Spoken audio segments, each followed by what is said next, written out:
I'm going to go ahead and get started. Hello, everyone. My name is Jeremy Young. I'm the senior manager of free expression and education here at Penn America, and I'm here to talk to you about legislative restrictions on higher education institutions. Which, and I have a PowerPoint. I'm going to throw this up here in just a second. Let me go ahead and do that.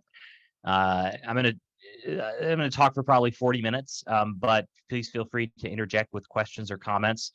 There'll be time for questions at the end, or we can intersperse them along as we go. Either way is completely fine. So let me go ahead and do that. I'll share this. There we go. All right, everyone can see this hopefully and hear me. If you can't, let me know. Legislative restrictions on higher education classrooms. So that's what we're here to talk about today. First, let me tell you a little bit about Penn America, where I work. Penn America is a 100-year-old organization. We celebrate our 100th anniversary in 2022, actually. And we stand at the intersection of literature and human rights to protect free expression in the United States and worldwide. We are a membership organization of writers, and we, 400 years, have advocated for free expression primarily in literary circles, freedom to read, freedom to write. We've advocated and supported writers in other countries who are being jailed for their work or persecuted for it. And in the last 7 years, Penn America has developed a free expression education program based here in the U.S. And the focus of this free expression education program originally was to, and I see the request for the PowerPoint. I'm happy to do that. I'm just grabbing the email, and I'll send that to you afterwards. Thank you. Originally our primary concern about free expression on college campuses was a sense of censorious attacks on free expression, emanating primarily from the left. Shutdowns of campus speakers, of controversial professors, things of that sort. And we built a program to address the need for campuses and classrooms to become more equitable and inclusive without eroding robust protections for free speech. We see diversity and free expression as working in tandem with one another and not as opposed ideas. We've developed a variety of policies and proposals around this, including a campus free speech guide, a set of principles of campus free speech, a series of reports like the one here on the left, and a series of trainings that we offer actually on campuses to teach the values to administrators or staff or faculty or students, to teach the values of free expression and having difficult conversations, things of that type. If you want to schedule one of these trainings, please reach out to us, education@penn.org, and we're happy to do that. But none of this is what I work on. What I do at Penn is my role is to lead our work combating what we call educational gag orders. This is Penn America's term for what's commonly known as divisive concepts or anti-critical race theory bills. These are state-level legislative threats or challenges to the freedom to learn and teach. They're designed to chill academic and educational discussions and impose government dictates on teaching and learning. At least that's how we see them. What do these look like? We'll do a more detailed dive in a minute, but for now, they are bans on compelling adherence to or promoting or including a series of so-called divisive concepts relating primarily to race in classroom instruction. Or they are bans on any division or classification of students based on race, gender, or other characteristics. Some of them also ban certain types of diversity trainings on campus. Our concerns with these bills are several.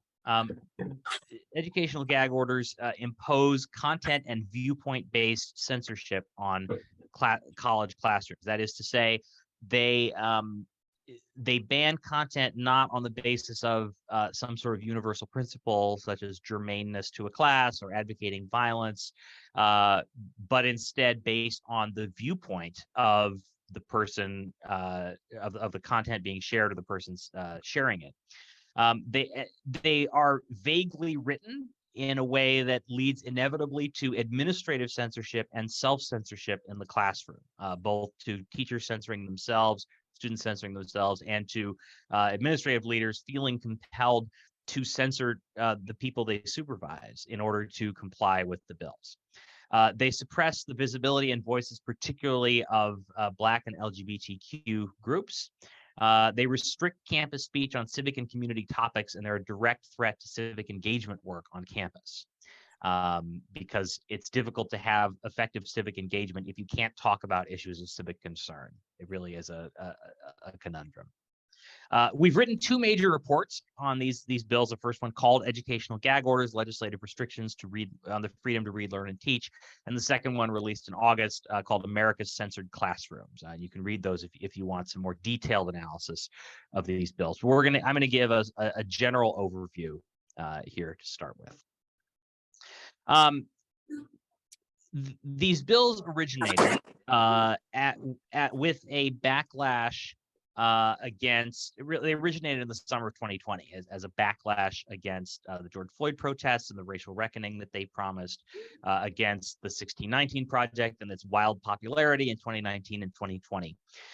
And the first instances of this sentiment manifested as a series of deliberate efforts to use the term critical race theory, which of course applies to a very specific theoretical grounding based in law schools and other critical theory programs, to use that term broadly as a catch-all term for some controversial educational practices related to diversity, equity, and inclusion work. In September of 2020, President Trump issued Executive Order 13950 on, quote, combating race and sex stereotyping. This executive order, which we're going to examine in just a minute, banned the discussion of certain so-called divisive concepts in trainings in government agencies.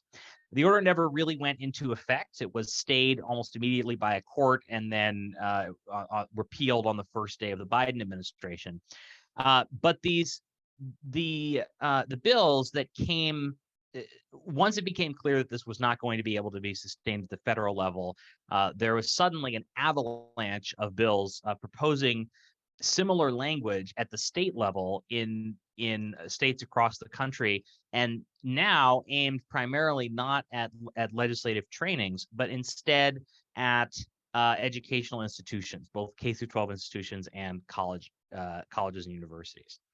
And a number of these were proposed in 2021, and many more proposed in 2022, in large part because of the Virginia governor's race, in which Glenn Youngkin won a surprise come-from-behind victory while running a campaign primarily focused on attacks on critical race theory and public education.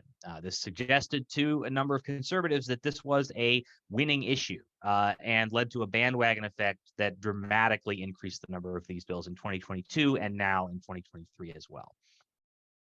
So here is the text of part of the original executive order that is the list of divisive concepts. And as you can see what the problem is here. Some of these concepts are very obviously wrong to teach in a classroom, such as that one race or sex is inherently superior to another race or sex. And if a teacher was teaching that under previous law, they would be unable to continue doing that. Other of these are much more complicated. So the United States is fundamentally racist or sexist. Well, a lot depends on that term fundamentally, doesn't it? Certainly, the United States has historically engaged in racist and sexist activities. Does that constitute fundamental racism or sexism? It's unclear. There's no definition in this law. There's no definition in these laws or proposals for anything. There's no definition of the term fundamentally. There's no definition of the term inherently in the next one. Another one that causes some significant concerns here is an individual should receive adverse treatment solely because of his or her race or sex. Now, this may seem obvious, but in technically speaking, affirmative action programs cause some people to receive adverse treatment on the basis of their race or sex. Now, some of these laws will say that these divisive concepts cannot even be mentioned in a course. So you're now saying that it's illegal to mention the existence of affirmative action policy or the fact that some people agree with it, or of reparations policy in a class. So these concepts are very vague, and they quickly can, it's clear quite quickly, I think, that they can be interpreted in very problematic and very broad ways, depending on who is doing the enforcing and who is interpreting them in a particular way. Interpreting this in the broadest way, there are a lot of things in higher education that could be restricted under these laws. Historical analyses of slavery and race are the obvious ones. Literature, award-winning books by authors of color could potentially be restricted depending on how the law is interpreted. Education departments are another focus of potential restrictions. Even K-12 laws can restrict teacher training programs in education departments. Gender and ethnic studies programs, entire curricula could be restricted under these laws. Critical legal studies, of course, in law schools, mentions of affirmative action or reparations in political science courses. Medical training could be restricted, particularly discussions of abortion or contraception under some of these, or training in those areas under these bills. In business departments, discussing disparities in employment practices. In health sciences, discussing racial disparities in healthcare. Statistics, discussion of statistical differences on race and gender. These are all things that could be restricted depending on how the law is interpreted. University recognition or funding for some student groups. The ban on any division or classification of students by race could lead, and some have argued that it does lead in some of these states, to bans on things like a Black student union being recognized or funded by a school. Some content, of course, in DEI trainings or public lectures could also be restricted. So here's the map of higher ed divisive concepts bills or educational gag orders. This map shows three things. First, the number of states where these bills have been introduced since 2021. That's 32 states for higher ed bills only. 89 bills have been introduced during that time. 19 higher ed focused bills are currently live in 11 states. Those are the states colored orange here. 7 laws in the states that are colored red here have passed in 7 states, affecting 42 million Americans. Now, this is the map for higher ed. There's also a map for a bigger map with more states filled in for all of the bills that affect K-12 as well.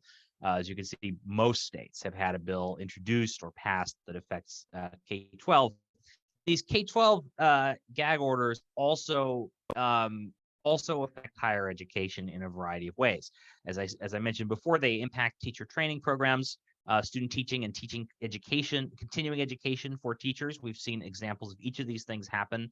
A teacher training program canceled because of a gag order implemented in the district where the students were teaching, student teaching program, that is. Continuing education course in Florida banned because it was going to discuss the long civil rights movement, and that was deemed to violate, actually at the time, a law that hadn't even passed yet. There are also potential threats to areas of overlap between higher ed and K through 12, particularly early college credit programs such as AP courses or concurrent enrollment courses taught by a college accredited faculty member, typically in a high school. there are potential risks to university accreditation, mostly having to do with political over-involvement in governance matters.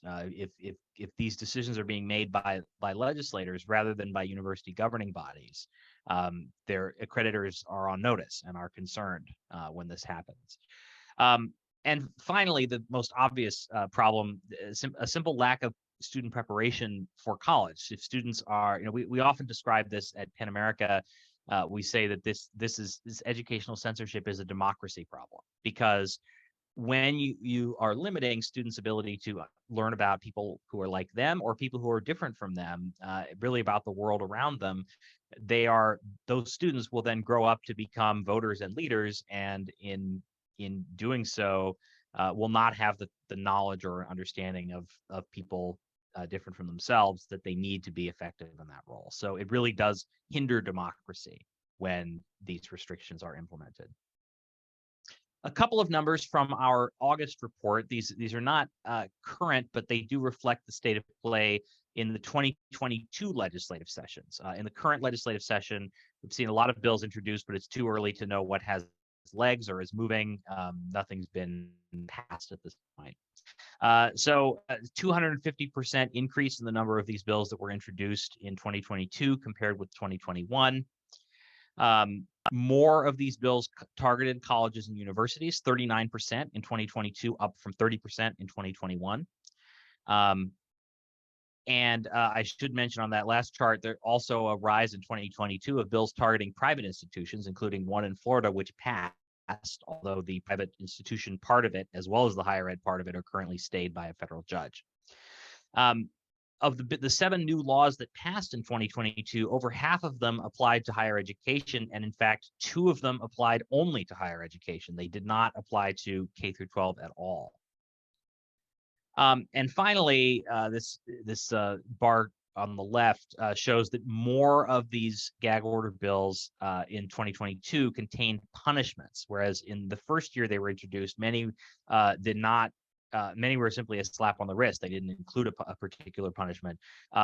Increasingly, these bills are tied with specific punishments, such as civil suits, which can be filed by various groups of people, including students, faculty, community members, depending on the state, monetary fines or loss of state funding for the school, and professional discipline for the teacher. One of the ways that these bills are implemented the truth is we have seen a couple of examples of official enforcement, official censorship being carried out through these bills, largely at the K-12 level. We haven't seen a lot of this at the higher ed level at all. What we tend to see is administrative censorship and self-censorship that is brought about because of the vagueness of the laws. In fact, these laws are currently being challenged in court for unconstitutional vagueness in Florida and in Oklahoma. The federal judge in Florida agreed with that assessment, although it's going up for appeal. Basically, that because the laws do not prohibit anything really specific, and instead prohibit vague concepts that are subject to wide interpretation, the prudent risk manager at a university is going to implement them in a really aggressive way. Since it's not clear how teachers will be punished or schools will be punished or what they will be punished for, university leaders are, who are prudently managing risk, will tend to implement these bills in ways that ban all mention of these concepts. We see this particularly playing out in the K-12 space, where we have a couple of reports demonstrating that this is in fact happening. One report from the RAND Corporation demonstrated just a couple of months ago that 24% of K through 12 educators and 38% of Black K through 12 educators have been told by administrators to censor class discussions of controversial issues, particularly regarding race. And when you keep in mind, and they've been told that on the basis of the laws that have passed, and when you keep in mind that only about a third of the country has these laws right now, that's a very, very high percentage. we don't have data like this for colleges, but we know it's happening anecdotally. And so we do advise college leaders to tailor their guidance in such a way that balances the prudent management of risk with the avoidance of excessive disruption of the college's mission and work. Basically, if the law doesn't expressly ban it, then it shouldn't be banned. Guidance should not go beyond the requirements of the law. It should affirm the institution's support for diversity and academic freedom. These laws use risk management against you, and they encourage you to essentially do the censor's work for them. So this is a key component of how these laws are enforced, and how these conflicts are created in practice, how censorship really happens in practice. What we're starting to see in 2023 is a further escalation of these kind of restrictions on colleges and educations. There are still many so-called educational gag orders that lead to that would ban divisive concepts in classrooms. But increasingly, we are starting to see proposals that would go beyond this and restrict entire university systems of governance, essentially censoring the university itself rather than individual classes. The most extreme of these that we've seen is a new proposal in Florida, which is so new we actually don't have legislative text for it yet, only a series of press releases. But it purports to ban critical race theory and DEI initiatives at universities, to ban the use of diversity statements, to weaken tenure protections, essentially really eliminate tenure protections. You still have tenure, but the Board of Trustees can call a tenure review at any time and terminate the faculty member. The Board of Trustees can also hire any faculty member, whether or not they applied for the job or were screened by the faculty committee. State boards would have control over universities' core curricula. They'd be able to rewrite universities' mission statements. They could compel universities to deprioritize certain majors that they deem to promote a political agenda. And finally, the proposal would further the overhaul and restructuring of New College of Florida, where some of these ideas have begun to be implemented in real time.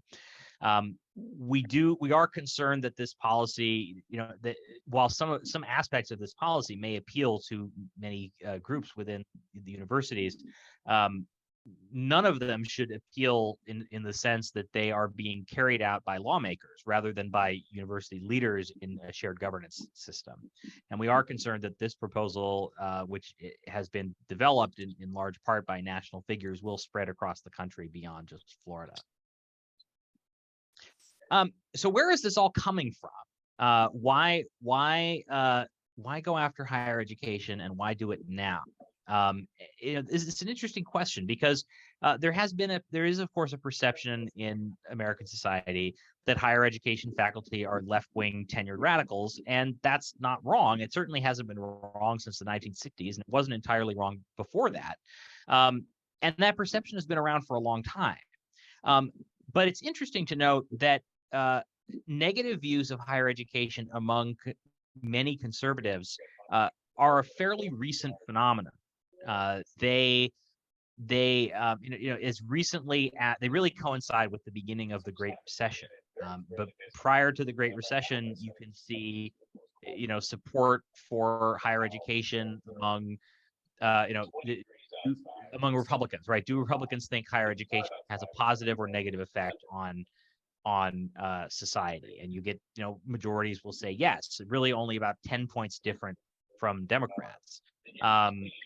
Sometime around 2016, 2017, there was a stark decline in these numbers, to the point where at this point, only about a third of self-identified Republicans see higher education as a whole as having a positive effect on American society. And it's worth noting we're not talking about the humanities department here. We're talking about the nursing school and the engineering program and the business school. This is really really a negative view of the entire institution rather than particular parts of it. But at the same time, there are poll numbers that suggest very strong support for the teaching behaviors that are actually being banned under these laws. That is to say, teaching the honest history of slavery and racism, even if it makes students uncomfortable.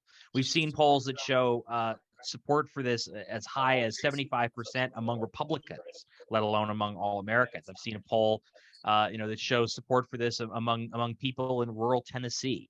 This is really a universally held value. So there is something going on here that is a sort of negative perception of the institution, coloring laws, censoring particular practices going on at the school, practices which themselves are not unpopular at all. So we've seen a variety of responses by various higher education groups. There have been a number of group statements. PEN America has been at the center of some of them, with a joint statement signed by 155 academic organizations in June of 2021, when this all really began. Another statement by the American Council on Education, signed by 90 higher ed organizations in March of last year.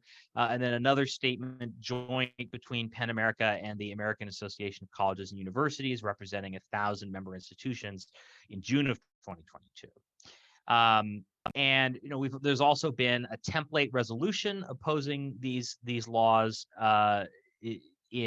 passed by 86 faculty senates around the country.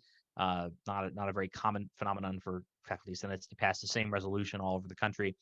And we have also seen a variety of effective local responses by individual college leaders, faculty members, institutional governing figures or bodies. We've seen a heartening rise in cross-sector solidarity within institutions and collective action across institutions. It's interesting. Higher education is a notoriously fractious and divided sector. Different groups of stakeholders don't agree on a variety of things. And as part of the shared governance process, it is in fact part of their job to disagree and to argue and to contend for their own factions within and stakeholders within the institution. But this is a challenge to particularly the new laws that are being introduced this year, new proposals. This is a challenge to all of higher education, not just to faculty or to administrators or some particular group. And so we have seen some really heartening examples of folks banding together across traditional divides within the institution, across institutions, to try to come up with some sort of collective, effective response. So in conclusion, I've gone a little shorter than I thought I would, just by 5 minutes. Educational gag orders or divisive concepts bills are a serious concern as far as we're concerned for free expression and academic freedom in the classroom.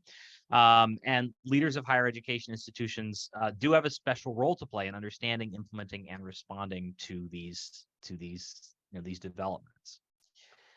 So I'll stop there, and we have plenty of time here for questions. And I'd love to hear your thoughts as a group on what are you seeing in your states, what are you seeing around the country, how is this playing out? Is this being implemented where you are? Whatever you'd like to talk about, I'm happy to discuss. And you can unmute yourself and speak out. You can type a question in the chat. You can raise a hand, whatever you want to do. I'm happy to field whatever you've got.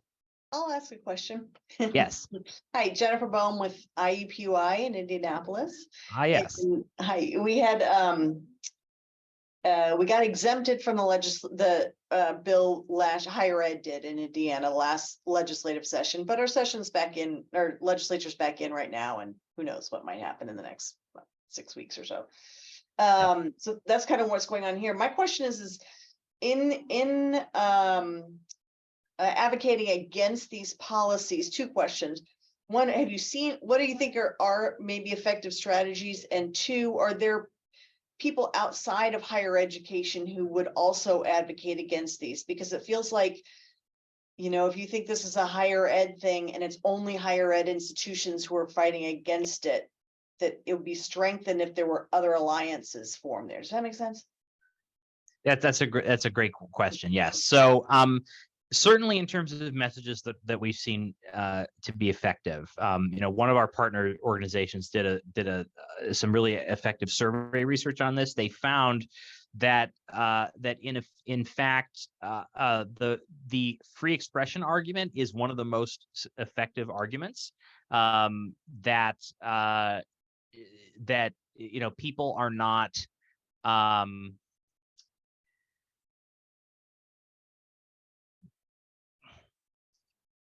there's a certain section of the American public and a certain section of legislators, and it's a fairly big section, who don't necessarily like every idea that's being taught in college classrooms, but who don't think that they should be banned or restricted because it violates free expression rights. And that's a pretty effective framing.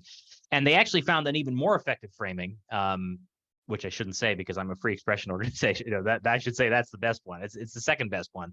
The even more effective framing they found was the idea that whatever you think about what people are teaching on class, professors are teaching in classrooms, it's not the government's business to tell them what to do. We don't want the government infringing on what's going on in a college classroom. Now, they found that that framing was actually fairly fragile because there was a lot of support for the idea that taxpayers should have a lot of say about what happens in a college classroom, which of course is not all that different of a framing, but certainly rhetorically, framing it as government intrusion, and this is real. I mean, it's not just a rhetorical move. I mean, for decades, conservatives have had a very popular and effective message around the idea that smaller government is better government, that government should stay, government, as Ronald Reagan said, government is not the solution to the problem, government is the problem. And what is being proposed here is the government making decisions about what happens on college campuses, making decisions about what happens in a class, making decisions about what happens in a mission statement, in a hiring decision, in an initiative, in a curriculum. And that's not a popular position. So those are particularly effective framings. In terms of coalitions outside of higher ed, I spent a lot of time, and a lot of people are working on this, building coalitions between higher ed and K-12. There's a lot of effective opposition to these bills in K-12, and of course, many more of them apply to K-12 even than to higher ed. But we are definitely interested in building coalitions beyond that to corporate sectors, to the military. I actually think that some of the restrictions that are coming into place on medical training because of Dobbs can lead to some solidarity with medical schools and with hospitals and doctors who are now seeing this kind of censorship bleed into their work as well. The bigger and stronger the coalition is, the more effective it will be. That's a great question. What else?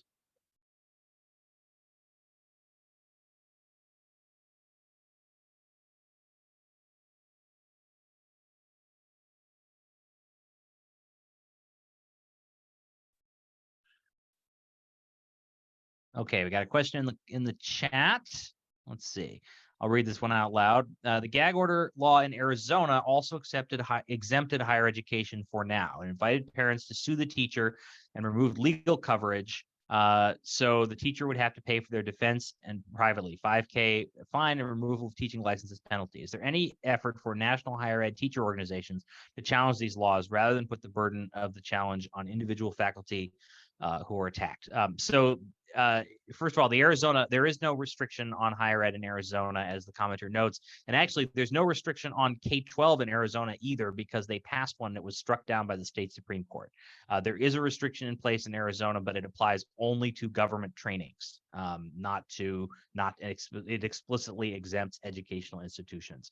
And with the change in composition of the Arizona government in the midterm elections, that's unlikely to change anytime soon. In terms of organizations working on this, I mean, yes, where we are right now. So we've had these statements, right? Where we are right now is there has been a lot of work behind the scenes to build a coalition of organizations. I'll tell you what the challenge is.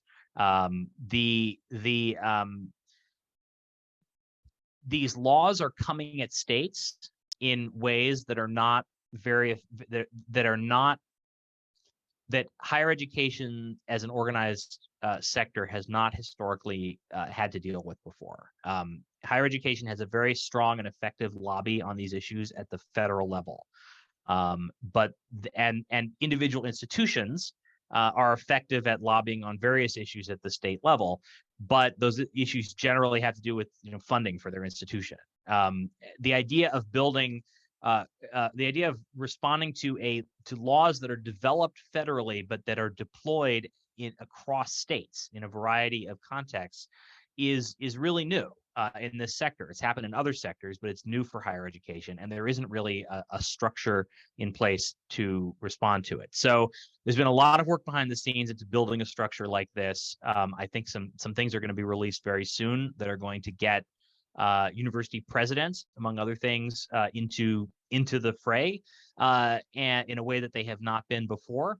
And I also would note that there are some disciplinary associations, notably the American Historical Association and the American Association of Colleges of Teacher Education, that have been very active in this area in working actively to represent faculty and to speak out on these laws when they appear.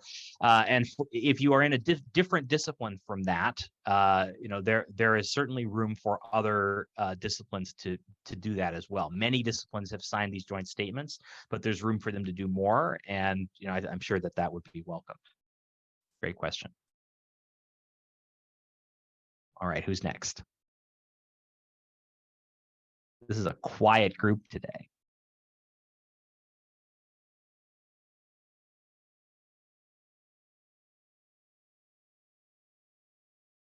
While we're waiting for another question, I'm going to throw this open to the room.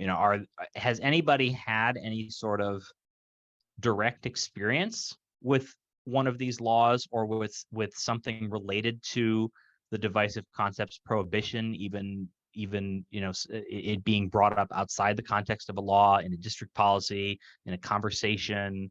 How are these? I sit in my office in Washington, D.C., where I'm sitting right now, and I realize I don't always have a good sense of how this is playing out around the country. So I'd love to hear from you if there are things that you've heard, or if you've heard nothing. That would also be useful to know.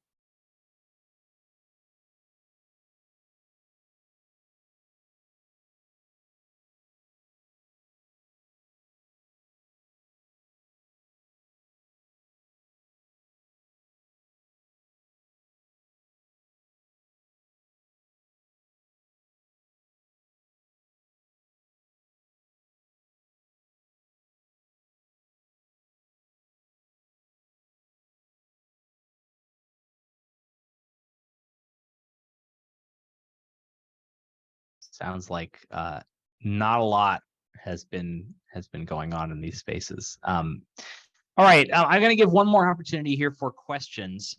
If there are none, I've been instructed to remind you. We're wrapping up a little early here, but I've been instructed to remind you to head back to the main session, the main room after this, for a plenary panel presentation chaired by Jackie Pfeffer Merrill of the Bipartisan Policy Center, I will not be joining you, but I wish I were. It looks like an amazing panel. Lots of really interesting folks on there. So feel free to reach out. My email was in the presentation. I'll type it here in the chat. Jeremy, can I jump in real quick? I know I'm joining late here. Yeah, go for it. And I'm guessing that you provided your updated slide deck on kind of where things stand. Is that what I meant? Awesome. Just looking around and recognizing some of the names on here, I think a lot, at least some of the ones I recognize, they're really at the intersection of, working hand in hand with faculty and staff every day, and also on the curricular and co-curricular side of civic and community engagement. And I wonder if you have any perspective, or if anybody has any comments around, what support people in these specific roles really need. I mean, because I think, as you said, we talked about presidents and associations and their potential role in this space, but, in supporting, practitioners and faculty and staff who are on these campuses who, in some cases may be asked to submit information based on specific legislation, but also just, out of interest and concern for what's happening. I'm just wondering if anybody has any thoughts, or if Jeremy, you have any specific thoughts on that, of how people can ensure that they're informed and staying up to date beyond getting to kind of receive your slide deck on the weekly to follow, because, we know that right now, this is just the beginning of, bills being introduced in state legislative sessions. I'm happy to take that, and anyone else could welcome to jump in as well. The key here, I'm seeing these emails come in. I'm grabbing them all, and I will send the presentation out afterwards for those who are interested. The key for these are laws and policies that make you feel alone, that make you feel isolated, that separate you from people on your campus, from people in your discipline, and the most important thing is to recognize that people across the country are facing these threats, and that there is an army of people coming to who are staying up all night and working till 3 a.m. to try to fight this. As far as what you do on your own campus, the mission statement is your friend, and the lack of specificity in the laws is your friend. If you're not being told you can't teach something, then you can teach it. That's my general advice to folks. If you're not being told that you can't offer some sort of a program, then you can offer it. Self-censorship is your enemy. Trying to avoid teaching, and it's the enemy of the students you work with, frankly. Trying to avoid teaching some concept or some idea because it might touch on something that someone could interpret as critical race theory. Look, the state superintendent of education in Alabama, after they passed a gag order provision, said that people were calling him up during Black History Month, asking him, why people were teaching Black history, because that's critical race theory. People are going to think anything is critical race theory. They don't know what critical race theory is. So you teach your material, you teach it in the way you've always taught it, and you lean on the fact, if nobody's telling you can't do it, then you can. And you lean on the mission statement, which every college and university has a mission statement that includes diversity and inclusion as part of the mission of the institution. And until somebody comes along and rewrites that mission statement, that commitment remains. It's on the books. It's there. That was approved by trustees. It was approved by every stakeholder at the school. And what the students need is this sort of continuity across, but from before, so that they can understand they're still going to be supported. They're still going to receive material that, that speaks to them, that they need. So that's a few thoughts. But certainly if others have thoughts, that would, please feel free to weigh in.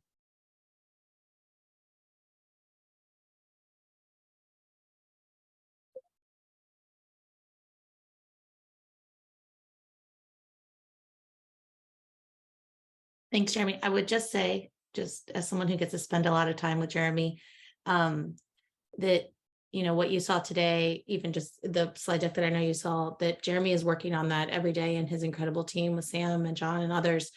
And, Jeremy's also really focused on trying to share this with as many people as possible. So I think, there's some folks here I know who work in other networks and state networks and regional networks, and just know, Jeremy is, he's just an incredible resource, and he's really accessible. So when he means he'll send you this as a follow-up, he will. Yep.